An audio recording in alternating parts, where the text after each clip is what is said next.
Alhamdulillahi Rabbil Alamin wa sallallahu wasallam ala nabina Muhammad wa ala alihi wa sahbihi amma ba'd. Assalamualaikum warahmatullahi wabarakatuh.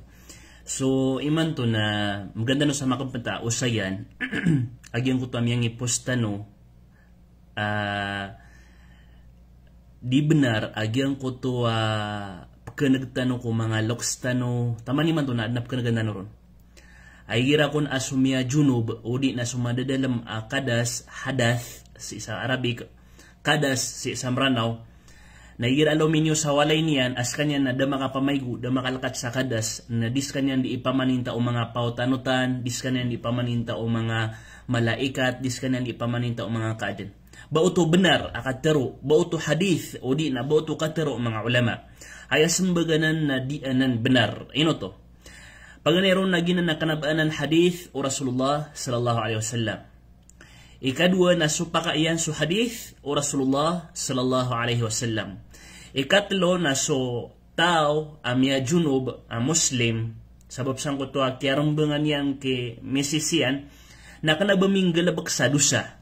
Kanabaming galabak sa dusa ka halal agyang ko to pinggalabak yan.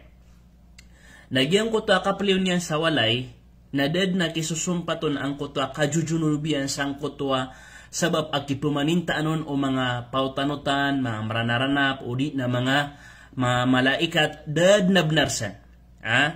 Ino to, nakagisupa kayan sa hadith o Rasulullah sallallahu alaihi wasallam. Miyaaloy sa hadith o Rasulullah sallallahu alaihi wasallam عن أبي هريرة رضي الله عنه أن النبي صلى الله عليه وسلم لقيه في بعض طريق المدينة وهو جنوب.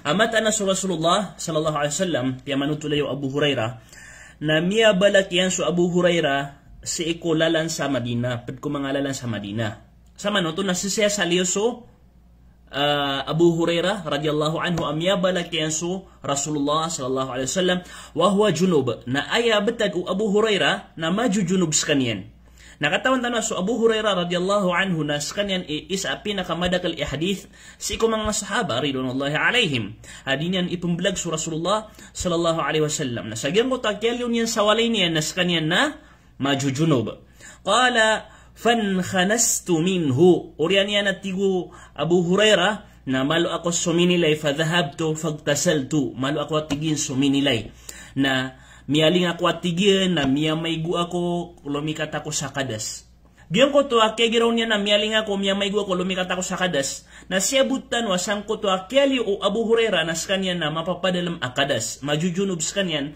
na luminiyo sang kutawalay niyan na opa mabuka pure as mga malaika na diran di pamaninta so majujunub na din lumiyo sa Abu Hurairah udah makapamaygo opa mabuka pure ay pamaninta o mga maranaranap na din lumiyo sa Abu Hurairah radhiyallahu anhu as kanyan isa pinakamala ikatawan ko hadith o Rasulullah sallallahu alaihi wasallam thumma ji'tu orian yan at Abu Hurairah radhiyallahu anhu na miya kataling umakupman ko Rasulullah kumiyasoy ako ko Rasulullah napitaro yan ay nakunta ya Aba Hurairah. Anda ko tumiyatago, hey Abu Hurairah, anda ko tumiyatago.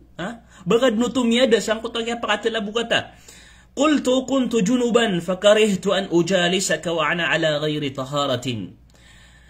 Tigo Abu Hurairah, ini sumbagyang ko Rasulullah, sa kanatigin na majujunuba ko sang ko to oras, na ini kagudakan, uba akan kami paginuntuda, asakan na di ako masusuti, sakan na di ako lakat sa kadas at tigo Abu Hurairah. Natigo Rasulullah sallallahu alaihi wasallam faqala subhanallah sutis wallah. Innal muslima la yanjus. So tigyan sa muslim na kanabab ka najisi.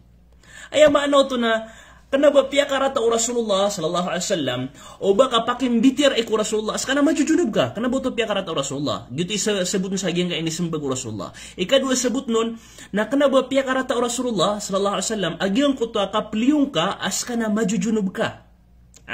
Askana majujunub ka. So, di anan benar agyang kana na mga kapit o mga lokstano, di ran iteroon, so majujunub na igira aluminyo sa walay na di ipamaninta o mga malaikat, di isinta o mga pautanutan, mga maranaranap, dadan benar sang kakatay so hadith o Rasulullah sallallahu alaihi wasallam amya pamanutul sa iko hadith o Bukhari agusto Muslim amya ka bagbagray hadith o Rasulullah sallallahu alaihi wasallam dasang kanon na mabagray hadith.